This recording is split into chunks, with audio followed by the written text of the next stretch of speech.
회계사가 많이 좋아져요. 회계사하고 변호사가 이렇게.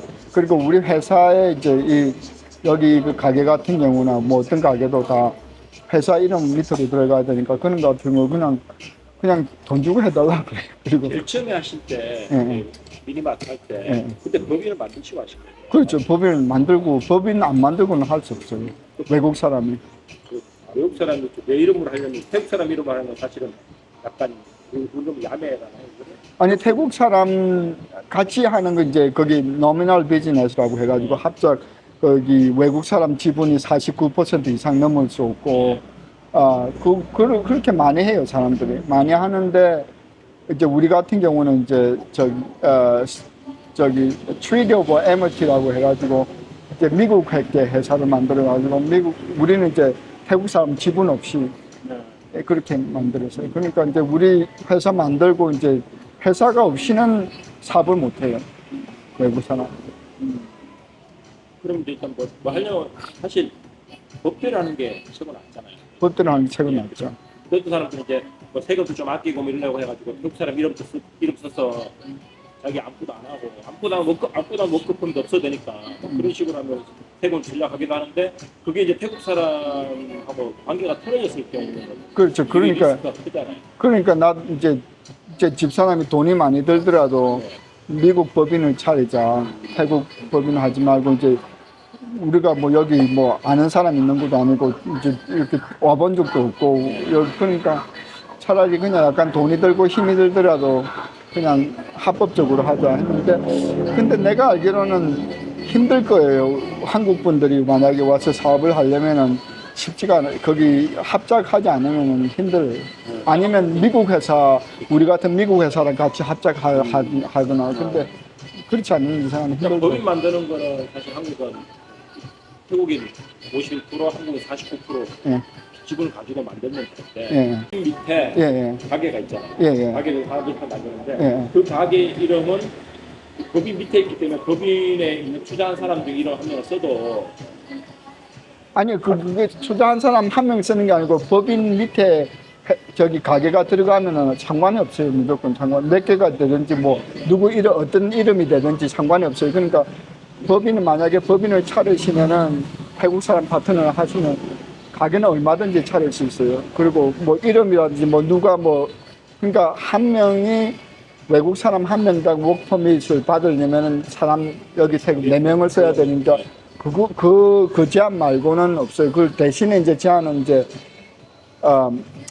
나도 지금 몰랐었는데 우리 가게가 5개 지금 우리 회사 명의로 들어가 있는데 우리 회사 거기 컴퍼니 서티피케이트 이름 다 들어가 있어요. 근데 우리가 이제 수익이 많아지니까 여기서 레베뉴 디파트먼트 거기서 또 거기 다시 그걸 해야 된다고 회사마다 또 그 가게마다 다시 등록을 해야 된다고 하더라고요. 그러니까 또 그걸 또 하면은 또 얼마가 되는지 모르겠는데 지금 그거 하고 있어요. 지금 회계사가 지금 알아서 해주고 있고. 예. 그러니까 원래 이제 거기 레베뉴 디파트먼트 말고 거기가 상공 뭐 이렇게 거기 하는 데 있지 않습니까? 거기 이제 우리 회사 이름을 등록을 하고 이 가게들을 등록을 하고 난 그거면 다 되는 줄 알았어요. 근데 이제 나중에 수익이 많고 그리고 VAT 텍스 내고 이렇게 하면은 가게마다 또 이렇게 등록을 따로 해야 되는 게 있다고 그러네요. 그러니까 또 그거는 이제 내가 또 더 알아보고 오늘 들었어요. 그래가지고 내가 알아서 해라 그랬어요. 알아서 하고 서류 필요한 거는 알아서 해줄 테니까. 근데 사업자 이름이 사람 이름이 아니고 법인 이름이 법인 이름이죠. 그러니까 법인인데 만약에 이제 대표가 대표는 할 수 있어요. 왜냐하면 만약에 한국 사람이 49%고 여기 태국 사람이 51% 태국 사람이 한 명이 아닐 수가 있잖아요. 그럼 내가 대주주가 되잖아요. 그러면 이제 자기가 소주주에도 딜렉터를 할 수가 있어요. 딜렉터를 하게 되면은 우리 집 같은 경우 집사람이 딜렉터거든요. 내가 지분을 전에 내가 90몇 % 가지고 집사람이랑 우리 미국 딸이랑 1% 했는데 그거는 상관이 없어요. 누가 딜렉터. 근데 딜렉터가 되면은 이렇게 페이퍼 이제 이렇게 사인하고 회사 도장을 찍어야 돼요. 근데 딜렉터가 사인을 해야 돼요. 뭐든지. 그리고 이제 회사 도장 찍고. 그 밑에 가게가 생길 때마다 그렇게 다 해야 돼요. 그리고 만약에 가게를 생겼는데 그 밑에 태국 사람 이름으로 할 수는 있냐? 태국 사람 이름을 할 수도 있고 외국 사람 이름도 할 수 있어요. 상관없어요. 근데 외국 사람 이름을 했는데 예. 그러면 이제 이 사람이 이름은 했지만 나는 그 사람 그 가게에서 내가 일을 안 하겠다.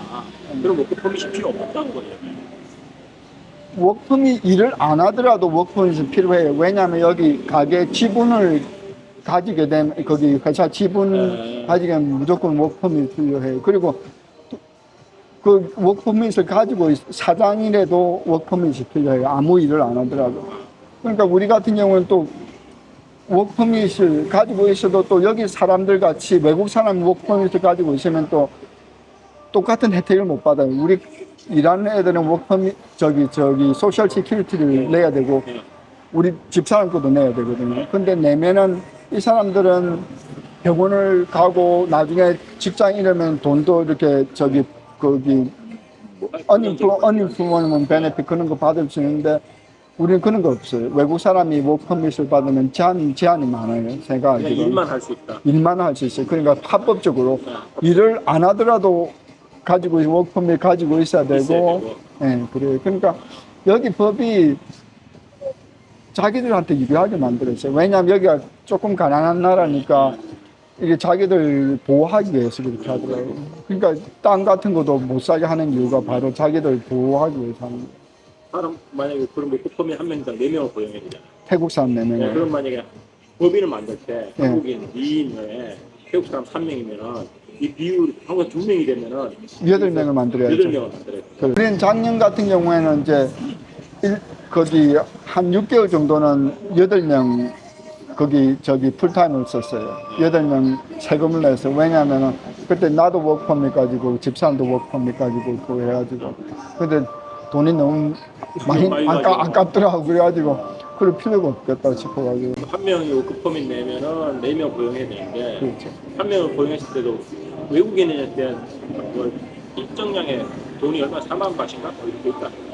아니 저기 기본 여기 최저임금이 내가 알기로 풀타임이 11,400바트인가 그래요. 그리고 거기서 소셜 시큐리티 그 텍스를 내려면은 회사에서 5% 내고 사장 그다음에 자기 거기 월급에서 5% 내고 그러니까 한 1,000바트 더 들어가죠. 그걸 이제 매달 내야 되고 한 명당. 그러니까 4명이면 4,000바트잖아요. 외국인에 대해서는 하는 건 없어요. 외국인들 하려면은 외국인들 그렇게 똑같이 내야 돼요. 그러니까 태국 사람을 만약에 외국인을 쓰잖아요.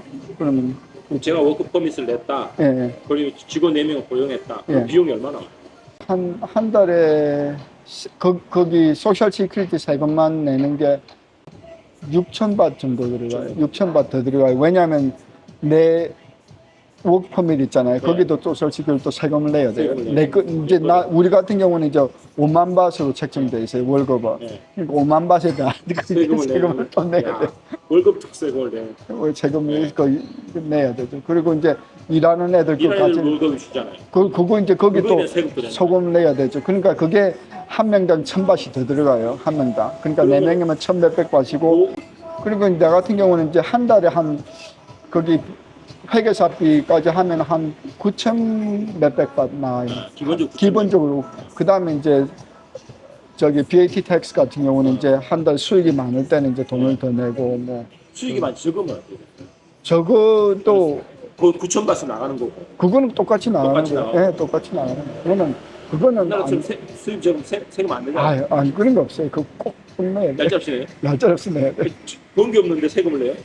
번게 없어도 일단 딜렉터잖아요. 딜렉터가 있으니까 그게 월급을 내가 받고 다시 회사 돈을 주더라도 월급은 받는 걸로 되어 있어요. 그러니까 거기에 대한 세금을 내야 되는 거죠. 그리고 일단 4명에 또 거기 소셜 시큐리티 내야 되고 하니까 무조건 한 달에 한 9,000바트 정도 나가는 거죠.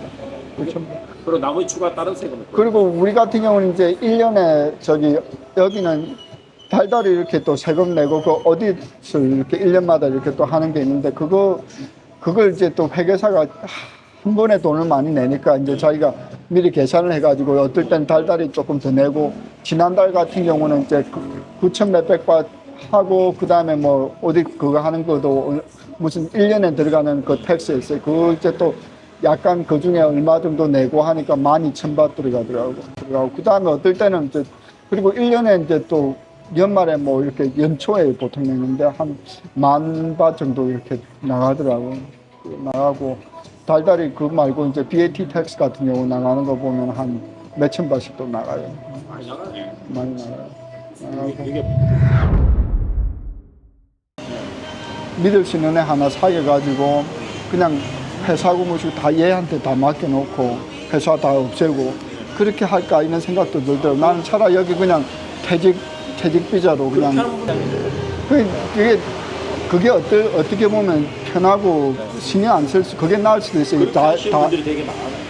대신에 이제 물론 위험 요소가 있으니까 근데 뭐 그걸 좀 믿을 만한 사람만 있다면 그것도 뭐 변호사를 통해서 어떻게 뭐 이렇게 할 수 있는지 모르겠는데 돈을 빌려주는 걸로 해가지고 그게 나을 수 있을지는 모르겠어요. 근데 우리 같은 경우는 이제 여기서 이제 죽을 때까지 이제 여기서 죽으려고 왔으니까 여기서 살다가 죽으려고 왔으니까 그냥 가능하면 그리고 또 우리 지금 상황은 미국에도 그래요. 지금도 애들도 미국에서 잘 살고 있지만 이제 미국이 어떻게 될지도 모르고 하니까 나중에 여기서 이제 사업 해놓으면은 얘들 그냥 할 거 없고 해놓으면은 이제 여기 와서 그냥 이렇게 물려받아서 살 수도 있지 이런 생각도 하고 그래요.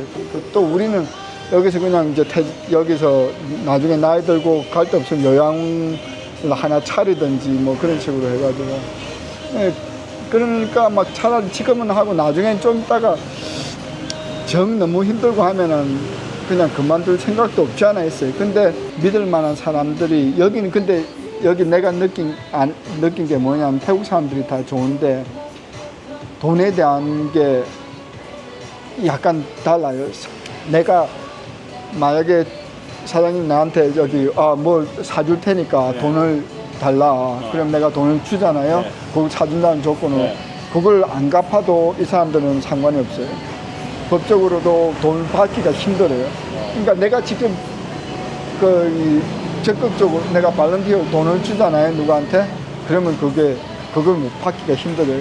대신에 얘들이 여기 가게에서 이렇게 돈을 들고 가고 하는 그런 거는 별로 없어요.